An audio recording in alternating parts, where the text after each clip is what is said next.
स्वर्ग का मार्ग और मोक्ष का मार्ग, बल्कि पंचम काल में स्वर्ग का मार्ग भी मोक्ष मार्गियों के लिए अभीष्ट होना चाहिए। नहीं तो फिर स्वर्ग का मार्ग तुम्हारे लिए यदि अभीष्ट नहीं रहा तो फिर दूसरा जो मार्ग तुम्हें मिल जाएगा या दूसरी मंजिल तुम्हें मिल जाएगी, शायद तुम्हारे लिए मोक्ष मार्ग से भी बेदखल कर जाएगी। ये बहुत बड़ी बात है अपने आप में बंधु।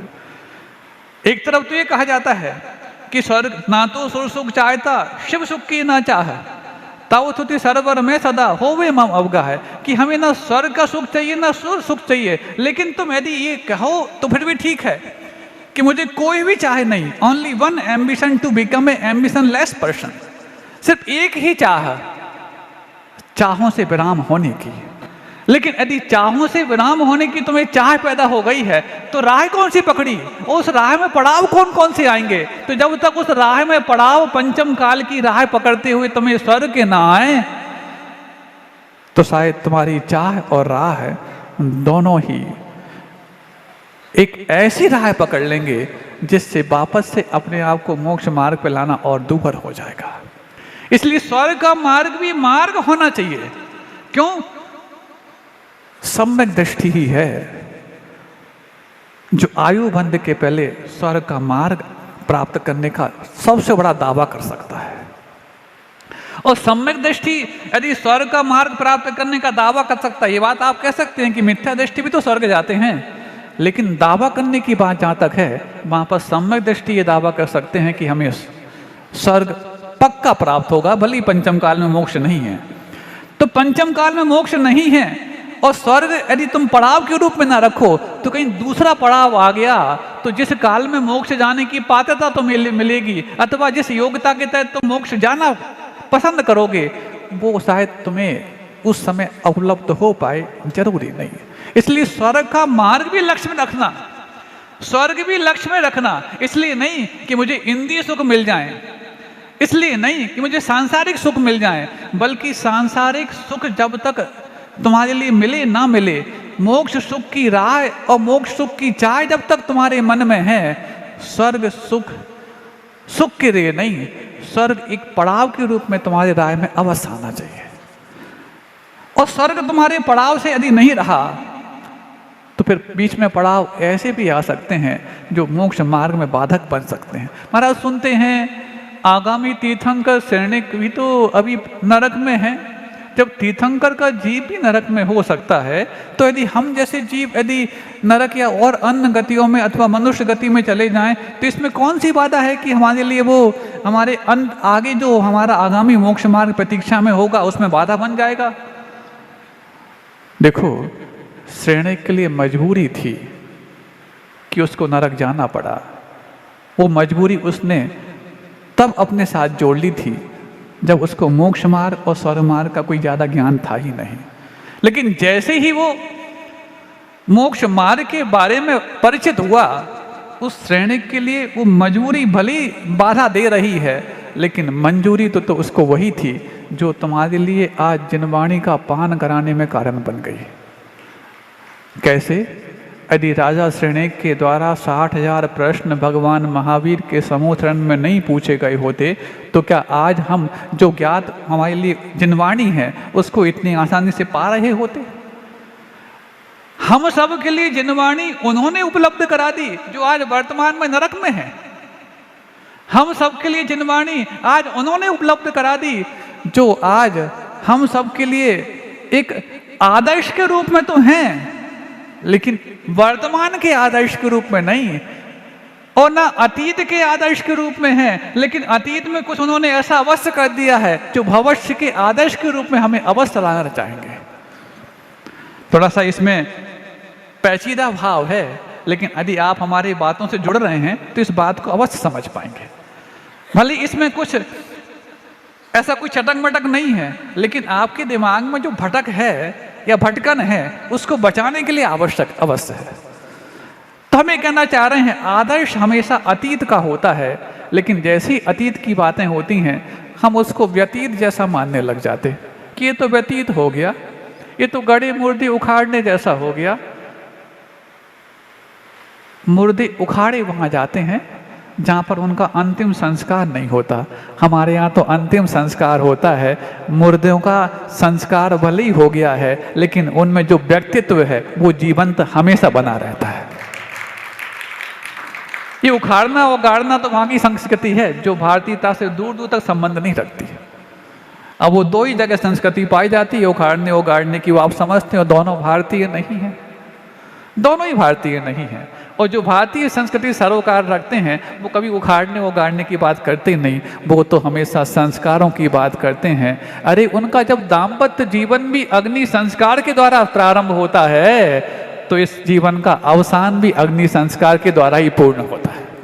इसलिए उस संस्कारी से हमें ज़्यादा तरोकार नहीं होना चाहिए। अब हम ये कहना चाह रहे हैं, हर व्यक्ति चाहता है कि हम राम राज्य लाएं।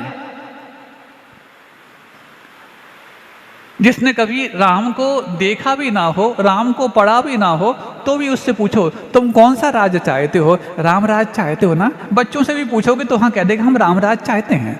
लेकिन राम राज्य चाहने से मात्र तुम्हें राम राज्य मिल जाएगा क्या?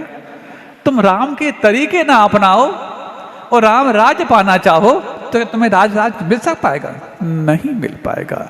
तो राम राज्य पाने के लिए तरीके तो राम के अपनाना पड़ेंगे और राम के तरीके अपनाने के लिए तुम्हें अतीत में जाना पड़ेंगे और अतीत में जाने पर तो तुम ऑर्थोडॉक्स ना बन जाओ, इस धारणा से भी तुम्हें बाहर आना पड़ेगा। अरे ये तो ऑर्थोडॉक्स बातें होने लग गई, दकियानूसी बातें होने लग गई, ये तो पुरानी पता नहीं आदिम क्या बोलते हैं आदम बाबा के समय की बातें हैं। ये तो वो कल्चर है जिस कल्चर में तो गाड़ियां भी बहुत धीमे चलती थीं और आज प्लेन भी धीमी चल जाए तो क्लेम होने की बात होती है। ऐसे में कहाँ आप बैलगाड़ी के ज़माने की बात कर रहे हो? हम ये कहना चाहते हैं, अभी जैसे पंडित जी ने कहा कि भारत ने जैनिज्म ने क्या नहीं दिया भारत को। सबसे पहले तो नाम दिया, बहुत अच्छी बात है, चाहे वो अजनाव वर्ष की बात हो, चाहे वो भारतवर्ष की बात हो। और खारवेल का जो शिलालेख है, खारवेल के शिलालेख जो ज्ञात विश्व में या तो वह भारतीय शिलालेखों में प्राचीन माना जाता है, बल्कि प्राचीनतम माना जाता है। उसमें भी चूंकि भारत के नाम पर अलग अलग संस्कृतियां अलग अलग बात कहती हैं। वैदिक संस्कृति ये कहती है कि शांतनु के पुत्र भरत के नाम से भारत पड़ गया, लेकिन उस खारवेल के शिलालेख पर लिखा है कि आदिनाथ के पुत्र भरत के नाम पर इस देश का नाम भारतवर्ष पड़ा है, ना कि किसी अन्य व्यक्ति के नाम पर पड़ा है। ये तो ठीक बात है, लेकिन और भी कई सारे मिस्टर जैकोबी हुए हैं, उन्होंने इस इतिहास के बारे में जब अध्ययन किया तो उन्होंने भी पाया कि नहीं, भारत का नाम भारत किस व्यक्तित्व के नाम पर पड़ा हुआ है। और साथ ही साथ मार्कंडेय पुराण हो, विष्णु पुराण हो और शिव पुराण हो, और भी कई उपनिषद हैं अथवा वेद की ऋचाओं तक में भी उन व्यक्तित्व का नाम सुरक्षित है जिनको ज्ञात विश्व भारतीय सबसे प्राचीन संस्कृति जिसको जैन संस्कृति कहा जाता है, उनके इस युग के प्रवर्तक के रूप में जानती है। इस युग के इसलिए बोल रहे हैं क्योंकि जैन संस्कृति किसी युग की मोहताज नहीं है, वो तो युगों युगीन है और अनादिकालीन है। लेकिन फिर भी लोगों को बताने के लिए और विश्वास कराने के लिए प्रथम तीर्थंकर के रूप में किसको जानते हैं? किसको जानते हैं? हाँ, ये जैन ही है जो शायद जैनत्व को प्राचीन कहलवाने में थोड़ी सी प्रमाद कर जाते हैं। सबने आदिनाथ कहा, यदि वृषभनाथ कहते तो वृषभनाथ का नाम जैन तो जितने जानते हैं जैनेतर भी जानते हैं, लेकिन तुमने वृषभनाथ को आदिनाथ कहना जब से प्रारंभ कर दिया तब से ही तुमने अपने आदिनाथ का महत्व कम कर दिया। यदि तुम वृषभनाथ कहना प्रारंभ कर दो तो शायद जैन संस्कृति को तुम सिर्फ मात्र जैनों तक सीमित न रख पाओ, इसकी प्रभावना जैनेतरों में और विश्व और देश देशांतरों में भी कर पाओ। हमें लगता है हम शॉर्टकट के इतने आदी हो गए और मोबाइल की भाषा के इतने हम मुरीद हो गए कि शायद इसी कारण से हम शॉर्ट वर्ब और शॉर्ट फॉर्म कहने के आदी हो गए। वृषभ में सिर्फ 3 ही अक्षर तो थे, लेकिन शॉर्ट नेम, महाराज कोई नाम रख दो बच्चे का 2 अक्षर वाला होना चाहिए। ये कोई दुकानदारी पे करने आए हो, तो बार्गेनिंग करने आए हो, अरे नाम तो ऐसा हो कि लेते वक्त ही उसकी कीर्ति और व्याख्यान अपने आप होने लग जाए। और तुम शॉर्ट नाम रखने लग गए तो तुम्हारा बेटा भी शॉर्ट काम करेगा, और जब शॉर्ट काम करेगा तो फिर शॉर्ट में कब जाके वो शॉर्ट आउट हो जाएगा, हम नहीं कह पाएंगे। इसलिए नाम तो ऐसे होने चाहिए ताकि लोगों को लगे कि जब नाम इतना बड़ा है तो इसका काम कितना बड़ा होगा। ये नामकरण संस्कार भी जैन संस्कृति में एक बहुत महत्वपूर्ण विधा है। महापुराण में जब गृहस्थों की 53 क्रियाओं की विधि आती है तो वहां पर नामकरण संस्कार के बारे में बहुत अच्छी व्याख्या की गई है। आज तो लोग बार्गेनिंग कहते हैं, महाराज 2-4 नाम बता दो ताकि हम अपने बच्चे का नाम रख लें। दुकान पे आए हो क्या कि सैंपल दिखा दें उसके बाद नाम लिखवा देंगे? जिसने गुरु की ये गुरुता को कम कर दिया, गुरु के महत्व को कम कर दिया, फिर तुम नाम कितना भी अच्छा रख लेना, तुम्हें गूगल से बहुत सारे नाम मिल जाएंगे, लेकिन नामकरण संस्कार तुम्हारे गुरु को करने का ही अधिकार होता है जो तुम्हारे जीवन में कभी गुरुता को ला नहीं पाएगा। और आज हो रहा है। और जब हद तो तब होती है। पहली बात तो हम बहुत इस पचड़े में कम पढ़ते हैं, कोई नाम लिखवाने आए तो भैया जो आपको अच्छा लगे रख लो, आशीर्वाद है। नहीं महाराज आप रख दो। हमने कहा सुनो, हम रख तो देंगे, लेकिन गुरुजी ने हमसे ये कहा था कभी भी तुम्हारे पास कोई नाम रखाने आए तो हमने जो किया है वो तुम बता देना। हम समझ जाते गुरुजी क्या कहना चाहते। गुरुजी कहते बोले सुनो, नाम रखवाना चाहते हो ना, पक्का कर लो। हमने जिन जिन का नाम रखा है वो सब ऐसे हो गए, तुम बनना चाहो तो रखवा लो। नाम तो तुम गुरु से रखवाना चाहो, लेकिन गुरु के नाम को तुम ना बढ़ाना चाहो या गुरु के काम को ना बढ़ाना चाहो तो वो नाम तुम्हारे डिक्शनरी में लिखा हुआ नाम मत बन जाएगा। और आज हो रहा है। शिक्षा हो, चाहे संस्कृति हो, चाहे सभ्यता हो, इन सब चीजों की परिभाषा ही हमने अपनी तरफ से मोल्ड कर दी। जिस शिक्षा की परिभाषा to train mind and character is called education इस रूप में थी कि मन और आचरण इन दोनों को प्रशिक्षित करने का नाम शिक्षा है, आज वो शिक्षा के दर्शन तो बहुत दूर दूर तक नहीं होते हैं। उस शिक्षा को पता नहीं कहां जाके काल कवलित कर दिया गया है। अरे जो शिक्षा कालातीत हुआ करती थी, कालजयी हुआ करती थी, आज वो काल कवलित हो गई। क्यों? क्योंकि हमने अपनी बनाई हुई परिभाषाओं और धारणाओं से उस शिक्षा को भी कहना प्रारंभ कर दिया। शिक्षा कहने की वस्तु नहीं थी, शिक्षा रहने की वस्तु नहीं थी, शिक्षा बहने की वस्तु नहीं थी, वो तो हमारे जीवन में धर्म के पुनरागमन की वस्तु थी। और धर्म का पुनरागमन जब हो जाता है तो शिक्षा हमारे हृदय और बुद्धि की स्वामिनी बन जाती है। पूज्य गुरुदेव एक पंक्ति अक्सर कहा करते थे, क्योंकि आज वैसे तो कभी गुरुदेव को याद हम करते ही नहीं, इसलिए नहीं करते क्योंकि जिनको भूला जाता है उन्हीं को याद किया जाता है। बस इतना है, जब हम बोलते हैं तो गुरुजी हमसे बोल देते हैं कि तुम्हें ये बोलना है, तो हम लाउड स्पीकर बन करके बैठ जाते हैं और बोलने वाले वो अपना जब धारा प्रवाह प्रारंभ करते हैं तो तालियां आप उनके लिए बजाते हैं। और बीच में दिक्कत हो जाए तो कई लाउड स्पीकर खराब होने में कोई बड़ी बात नहीं, वो तो बीच में गड़बड़ कर भी सकता है। कई बार ऑपरेटर खराब हो जाए तो लाउड स्पीकर भी खराब हो सकता है। हम तो सिर्फ मात्र लाउड स्पीकर की तरह हैं, यदि कुछ अच्छा लगे तो उनको ही अच्छा कह देना, वो तो अच्छे हैं, तुम्हारे कहने से अच्छे नहीं बनने वाले। काका कालेलकर की वो पंक्तियां गुरुदेव अक्सर शिक्षा के बारे में कहा करते, वो आज पुनः याद आ गई कि शिक्षा संवाद करती है कि मैं शिक्षा हूं, मैं शिक्षा हूं, मैं अर्थ की बांधी नहीं, विज्ञान की सहेली नहीं, मैं अर्थ की बांधी नहीं, विज्ञान की सहेली नहीं, कला की दासी नहीं और कानून की किंकरी नहीं।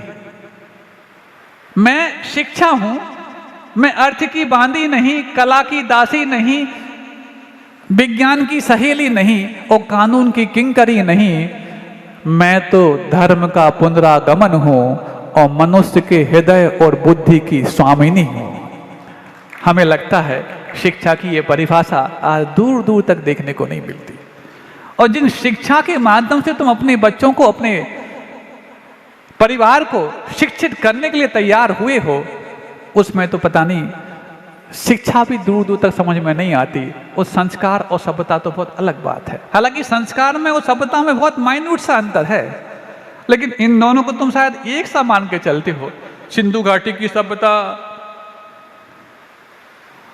हड़प्पा की सभ्यता, सभ्यता अलग वस्तु होती है और संस्कृति अलग वस्तु होती है। सभ्यता वो होती है जब आप घर से बाहर निकलते हैं तो दूसरों को दिखाने के काम आए, और सब संस्कृति वो होती है जब कोई आपको देख ना रहा हो और अपने आप को पहचानने के काम आए। अपने आप को पहचानने के काम जो आती है उस प्रस्तुति का नाम संस्कृति होती है, और दूसरों को दिखाने के जो काम आती है उस प्रस्तुति का नाम सभ्यता हुआ करता है। आप लोग सब सभ्य हैं कि संस्कृत हैं? सुन रहे हैं आप लोग? आप लोग सभी सभ्य हैं कि संस्कृत हैं? अरे संस्कृत तो भाषा होती है, यही तो, इतनी भाषा का भी हमें अर्थ नहीं मालूम। संस्कृत का मतलब संस्कारित जो हो चुकी है उसका नाम संस्कृत है। मूल भाषा तो प्राकृत थी, उसको बाद में संस्कारित करके जो रूपांतरण कर दिएगा उसका नाम संस्कृत है। तो वहाँ तो भाषा ही संस्कृत नहीं होती, हमारे भाव भी संस्कृत होते हैं, हमारा व्यक्तित्व भी संस्कृत होता है, तो व्यक्ति भी संस्कृत होता है। आप लोग सभ्य हैं कि संस्कृत हैं? महाराज हम तय ही नहीं कर पा रहे कि अब क्या बोल रहे हैं, कहीं ऐसा ना हो कि कुछ बोल दिया और आपने लपेटने में ले लिया।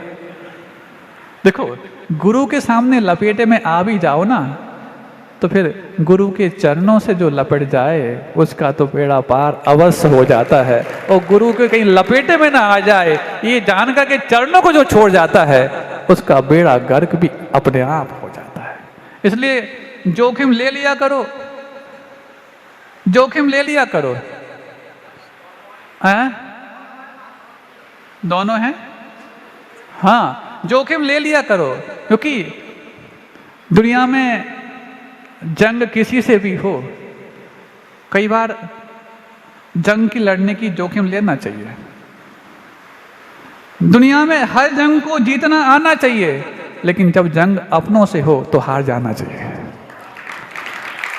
और अपनों से जंग वो भी ऐसा कोई अपना हो जो अपनाने के बाद अभी तक जो सपना था उसको साकार करने वाला हो। वहां पर तो हारने के लिए जोखिम लेना चाहिए, और हर जंग में भी अपने अंदर की जंग को छोड़ा छोड़ा करके ठीक ठाक कर लेना चाहिए। तो हम बात कर रहे थे कि उस अतीत की जब बात आती है और राम राज्य की जब बात आती है तो उस राम राज्य में हम रहना तो चाहते हैं, लेकिन राम के तरीके अपनाए बगैर राम राज्य में रहना तो बहुत दूर का बात है। राम राज्य पाना भी एक स्वप्न बन जाता है। दुनिया जिस राह पर चढ़ रही है और जिस राह पर चल रही है वहाँ पर पहुँचने के पश्चात राम राज्य तो और दूर होता चला जा रहा है। तुम अपने जीवन में स्वातंत्र शक्तिकरण और समानता की बात के रूप में सोचते हो तो इसकी व्याख्या हम दोपहर में अवश्य करेंगे अहिंसा परमो धर्म की। बोधि समाधि परिणाम शुद्धि स्वात्मोपलब्धि शिव सौख्य सिद्धि चिंतामणिम चिंतित वस्तु दाने त्वां वंद्यमानस्य ममास्तुते।